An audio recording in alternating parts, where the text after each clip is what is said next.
Hey there, y'all, and welcome to today's Daily Down and Dirty. My name is Fairlight. Welcome to Airy Fairy Tarot. All right, y'all, the message today is Divine Love, a Worthy Mirror. So, not many cards came out today. The first one was the Lover's card. It just flew out, and I realized, and this deck used to belong to my grandma. Isn't that neat? I've never really looked deeply into this particular Lover's card, and so some things were really drawing my eye. So many things. It's like, what do I tune in on? So of course we see that there's like the balance of like light and dark, and then down here, the contrast.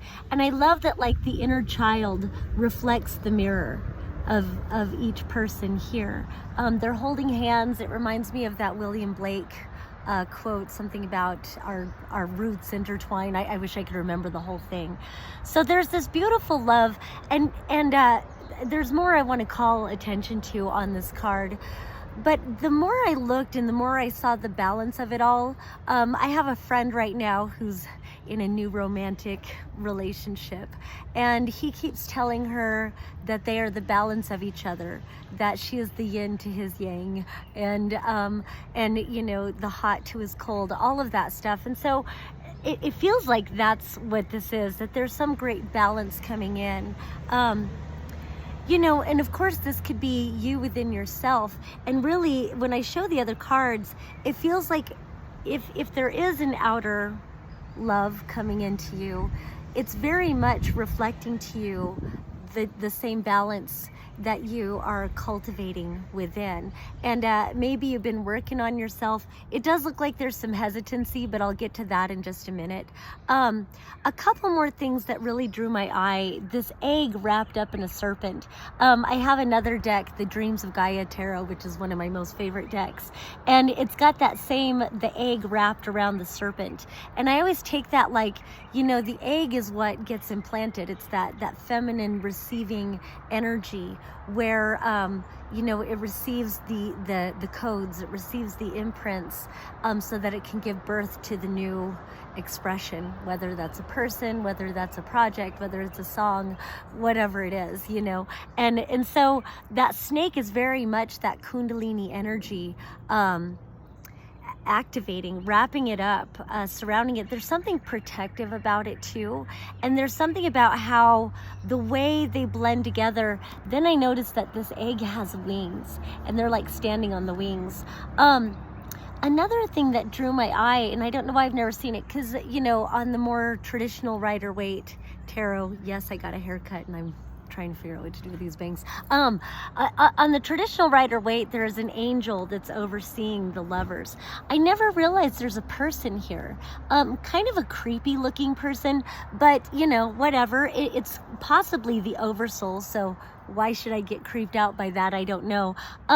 It almost looks a little bit intimidating, I guess, because it's so big, and it almost reminds me of like a puppeteer, but there are no strings here. But it does feel like there's some sort of, again, I'm kind of getting oversoul energy, which is not creepy at all. With the oversoul, a lot of times the way I've been shown the oversoul is that we are connected into a greater consciousness, and then it extends. It's a ripple. It's a hologram, holographic world.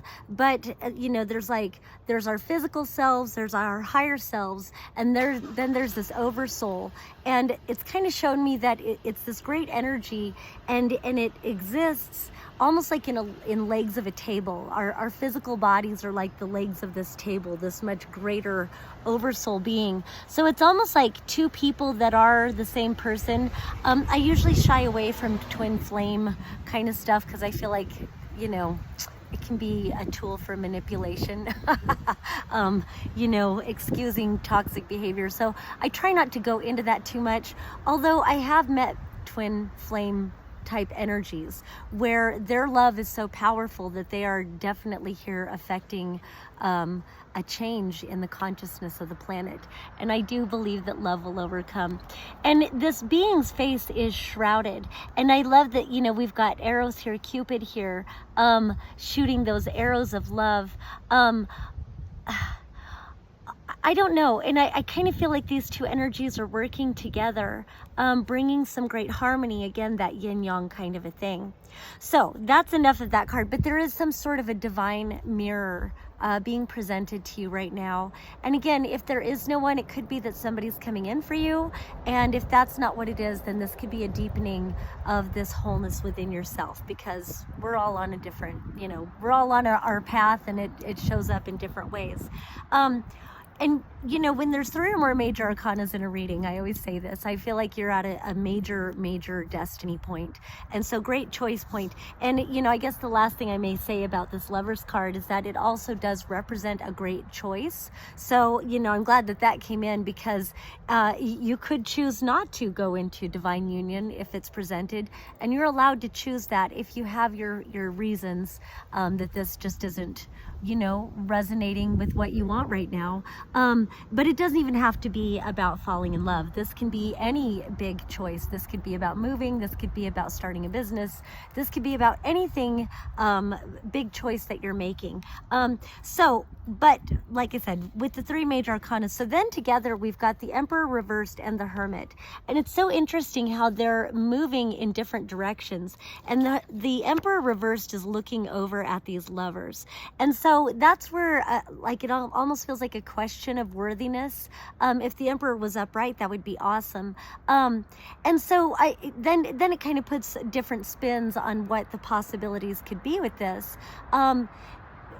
But I just feel this like worthiness kind of thing, like maybe you as this Emperor reverse, maybe you're longing for such a union, maybe no one has come in, or maybe someone has come in and it's making you question who you are, what you want in life. Maybe you had decided to commit yourself to solitude, a life of solitude, like with the Hermit, or a period of solitude to go after your goals. And now maybe you've met someone that sparks your interest. And so I don't know, I'm getting these feelings of worthiness or self-doubt or something like that with the Emperor. Like you've got all of this power, but something is debilitating. And so then there's this need to go within. And so then we've got the Hermit card. And I really like I said, it feels like it's a mirror of the divine love that you're finding within, the balance, the harmony that you're finding within, your own inner yin-yang energy, knowing yourself as a complete system unto itself, redefining yourself as someone who receives and also as someone who activates, getting out of the giver-taker mindset, although we do take turns being givers, of course. And, maybe we take turns taking, but it just feels like a more balanced perspective to look at it as receive and activate and receive, activate and receive. And so going within to activate that love within yourself. And what really tripped me out was that you've got this egg with the serpent. And he's like pulling back the wheat to see this. So I had never noticed that. And I've had these cards for years, but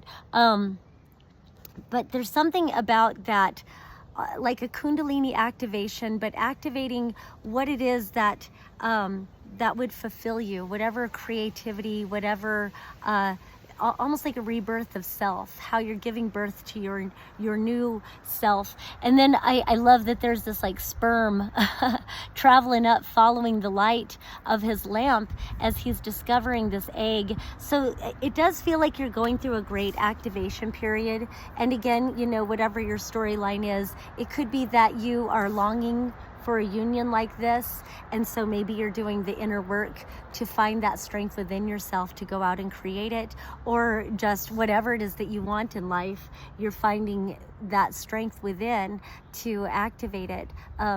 And so, and there was something else I wanted to say about that whole receive and activate kind of thing.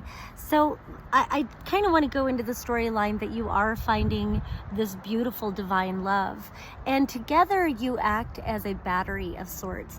And it doesn't matter, what gender you identify as and what gender you're attracted to. I think we take turns being the activators and the receivers, the givers and the receivers. And so, but looking at it as like a battery must be complete within itself. So I think it does speak to the need to be complete within yourself, to prepare for such a powerful union.